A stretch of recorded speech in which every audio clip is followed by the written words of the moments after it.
जसे मुस्लिम धर्मासाठी वक्फ बोर्ड आहे, तसेच हिंदू पण सनातन बोर्डची मागणी करत आहेत. रिपोर्टनुसार एका तमिळनाडूमध्ये जेवढी हिंदू मंदिरे आहेत त्यातून तमिळनाडू सरकारला 6,000 कोटी रुपये मिळतात. त्यातील 60 कोटी रुपये हिंदूंना मिळतात, म्हणजेच 6,000 कोटी रुपयांच्या 1%. त्या उलट बाकी धर्माच्या प्रार्थना स्थळांचे पैसे त्यांनाच मिळते. त्यामुळे ते आपल्या धर्मातील लोकांसाठी चांगली शाळा, चांगले दवाखाने इत्यादी सुविधा देऊ शकतात.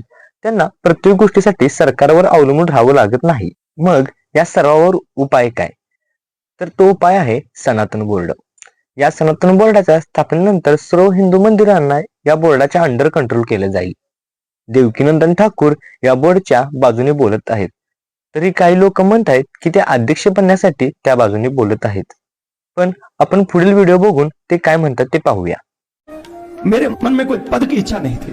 मेरे मन में सिर्फ एक इच्छा थी, कैसे भी मेरे सनातन की परंपरा सुरक्षित हो.